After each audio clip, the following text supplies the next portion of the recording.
The discovery of oil in commercial quantity in Nigeria led to the neglect of agriculture and solid minerals exploration and development in Nigeria. With the global fall in oil prices, mining has become not only attractive but lucrative to the government, mining companies, and small-scale businessmen, including illegal miners.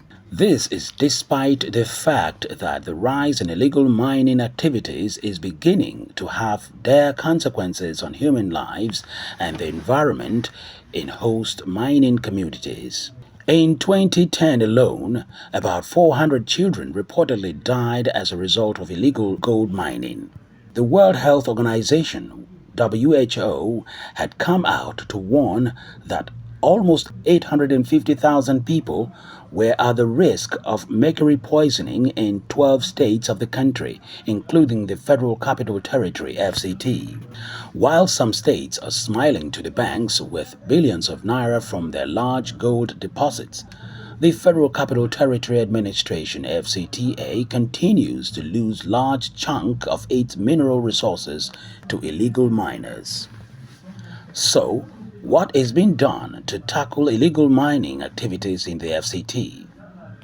Patrick Ojeka is the Director, Artisanal and Small-Scale Mining Department, Federal Ministry of Mines and Steel Development. The ministry has taken steps with the approval of the FEC. We are working because if you see some of our vehicles, you see mine surveillance,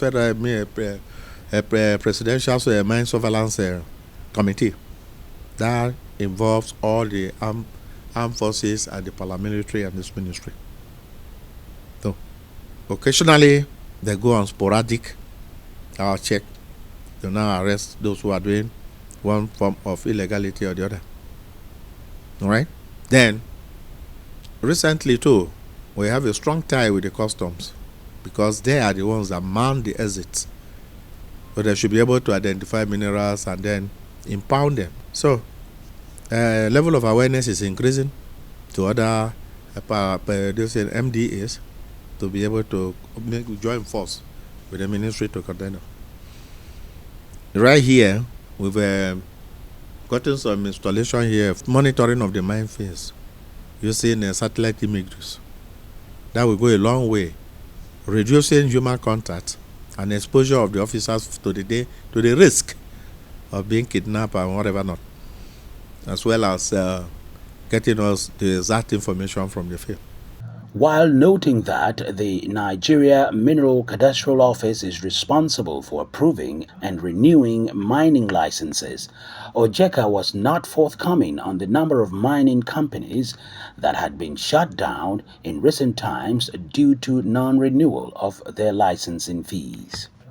He blames illegal mining activities in the FCT on poverty and thinks the classification of the operators as illegal miners is wrong. Now, the artisanal miners are Nigerians who lacks every kind of classification, no education, poverty and all of that. So they are motivated out of hunger and poverty to go into one hard labor or the other to earn a living. Hence, every nook and corner of the country, you come across individuals either breaking the granite with their hands or tilling laterite or digging sand from the riverbed. All of those things are mining. Good that they did not choose to go into criminality. Therefore, government in its wisdom have now decided that it's spending huge resources to do what we call formalization, form them into cooperative to grow them into mainstream. Some persons use explosives without permits. The law forbids that. But most people are using explosives acquired illegally from wherever and then using them indiscriminately. It's an illegal operation. So we'll continue to come in. Most people are exporting without paying royalties and then obtaining export permit. They don't obtain. They go to the port where just misinform the custom people, allow them to ship out illegal mining. Under Section 5 of the Nigeria Minerals and Mining Act 2017, the Nigerian Mining Cadastral Office is charged with the responsibility of receiving, considering, and disposing applications for mineral titles, permits, and applications for the transfer, renewal, modification, and relinquishment of mineral titles or extension of areas, among other things. Yet, apart from availing Clearview Television a voluminous copy of the Mining Directorate, the office is not prepared to be drawn into the monitoring of its activities, let alone volunteer information on renewal of licenses. This is a clear departure from defined duty, or to say the least, failure to live up to one's responsibility. The consequences of this action is the fact that lives continue to be lost due to dangerous operations. Communities and indeed the government continue to be robbed of revenue, as these operators hardly get all that is exploitable from an industrial and fully operational mining as stipulated by law. Though the Nigeria Mining Cadastral Office's 541-page inventory, published in 2021, lists addresses of firms with mineral title exploration licenses, quarry leases, small-scale mining leases, and mining leases. A visit to some of these mining companies in Abuja shows that the addresses incorporated in the inventory are fake, while some of the companies do not exist. A visit to Asbak Group of Companies Limited with the registration number 29697 in the Nigeria Mining Cadastral Office inventory at number 20 Shodoke Crescent, Wuse Zone 5 does not exist. The Federal Inland Revenue Service is at this particular address and not the said company.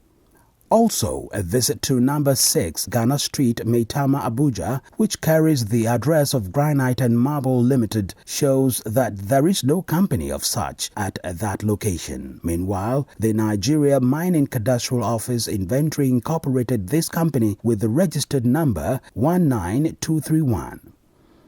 Similarly, Jackton Nigeria Limited with the registration number 32458 on the Nigeria Mining Inventory, which has its address at number 160 Aminu Kano Crescent, Abuja, does not exist.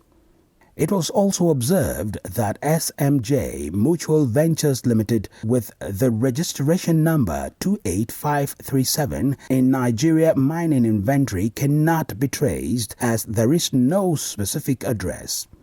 Clearview TV was told via text message that Via Peak Mining and Construction Limited with registration number 33943 on Nigeria Mining Cadastre does not exist at number 12 Jimmy Carter Road, Asokoro. While admitting that 90% of mining activities in Nigeria have been taken over by illegal miners, otherwise referred to as the informal sector, the Director Mines and Environmental Compliance, Dr. Vivian Okono, says the environmental and health hazards in the host communities remain a challenge. 90% of mining in Nigeria is informal miners, or what people call artisanal miners.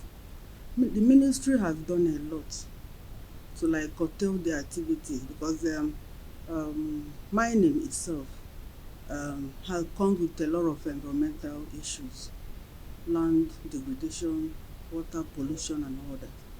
So the ministry has done a lot for informal miners. There's a department called Artisanal and Small Scale Mining Department. We have done a lot by right now. They have carried out so many sensitization to make them to group themselves into cooperatives. But by the time they group themselves into cooperatives, then ministry can now you formalize them, give them some incentives. Even ministry has even gone so far to have clusters, which is ongoing. For the illegal miners, who by the admission of government are not altogether wrong, Visiting their mining sites is a total no-no for the purposes of exposing their operations unless one goes undercover. An undercover attempt at one of the sites opens one to very dangerous manual operations that leaves operators a lesser chance of survival in terms of an accident due to the crude nature of blasting rocks. Risky as it is, the authorities have turned a blind eye as sources who want to be kept anonymous say government enforcement team benefits from the activities of these unregistered miners. Clearview television investigation also shows that with top officials of the Nigerian government not seeing any wrong with illegal mining, which they dubbed informal sector, and attributing it to gross poverty in the land, the hope of an early end to the source of environmental and health hazards, coupled with a loss of significant revenue to the Federal Capital Territory Administration, FCTA, and the federal government, may be far from being realized.